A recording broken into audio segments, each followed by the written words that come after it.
कायनात की इब्तिदा किसी हादसे से नहीं हुई बल्कि खुदा के एक बामकसद लफ्ज से हुई।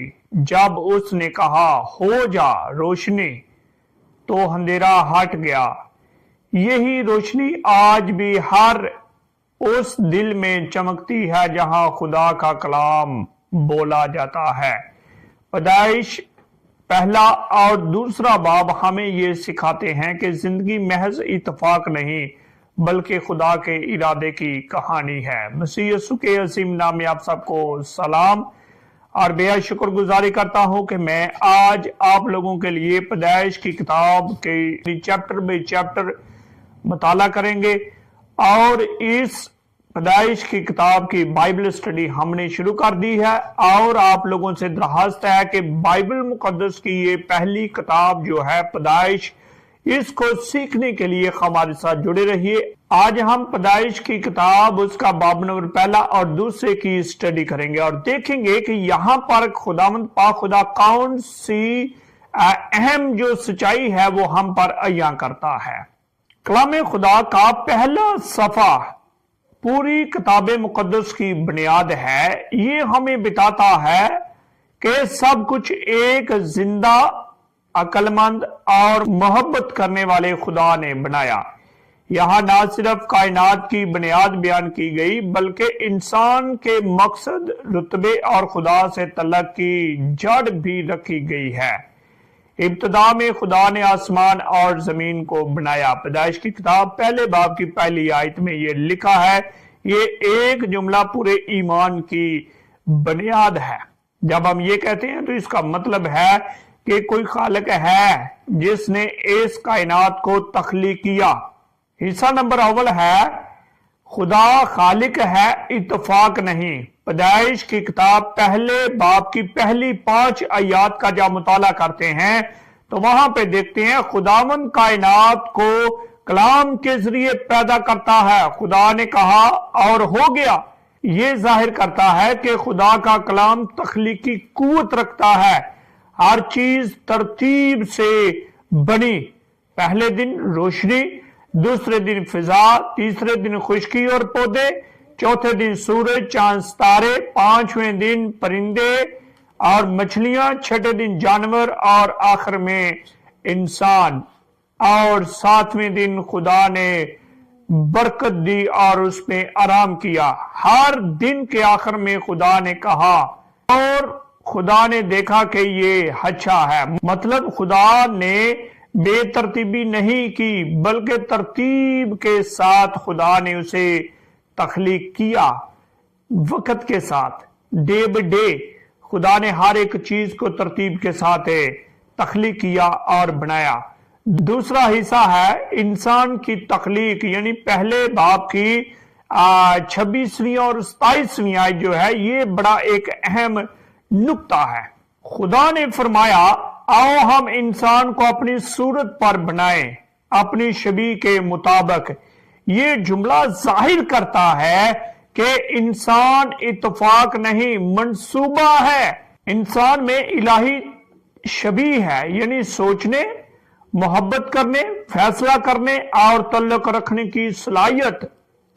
खुदा ने इंसान को इख्तियार, इज्जत और जिम्मेदारी दी ताकि वो सारी जमीन की देखभाल करे। इंसान को खुदा ने हुकूमत करने के लिए बनाया, गुलामी के लिए नहीं। अजीजों ये बात ज़हन में रखिए, खुदा ने बनीनो इंसान को अख्तियार बख्शा है कि वो सब चीजों पर हुकूमत करे, उन चीजों पर जिनको खुदा ने इस जमीन पर पैदा किया है, इन चीजों पर जो खुदा ने तख्लीक की है।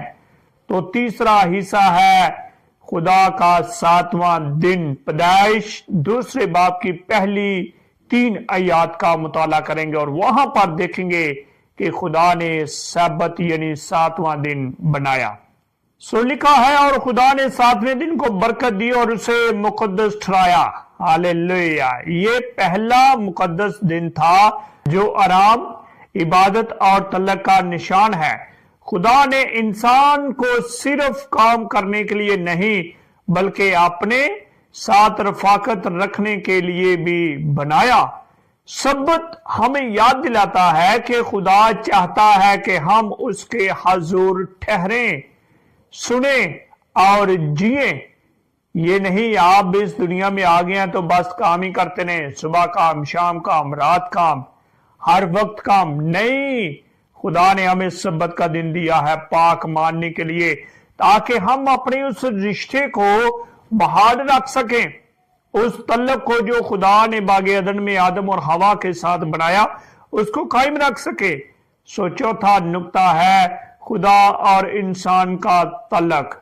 پیدائش کی کتاب 2 باب کی 7ویں سے لے کر 25ویں آیت تک جب ہم دیکھتے ہیں، یہاں ہم دیکھتے ہیں کہ خدا نے آدم کو مٹی سے بنایا۔ یہ دیکھیں انسان کی حیثیت کیا ہے، اوقات کیا ہے۔ خدا نے انسان کو مٹی سے بنایا اور اپنی سانس دی، اس کے نتنوں میں دم پھونکا۔ یہ مطلب ہے کہ انسان صرف جسم نہیں بلکہ روح بھی ہے جو خدا سے جڑی ہوئی ہے۔ ہاللیلویہ! یہ خدا کی بخشش ہے کہ خدا نے آپ کو روح دی ہے، کیونکہ 2 باب کی 7ویں آیت میں خدا نے اس کے نتنوں میں زندگی کا دم پھونکا تو وہ جیتی جان بنا۔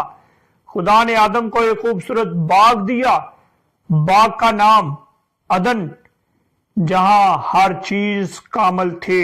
پھر خدا نے کہا آدم کا اکیلا رہنا اچھا نہیں، اور عورت بنائی جو محبت، مدد اور اتحاد کی علامت ہے۔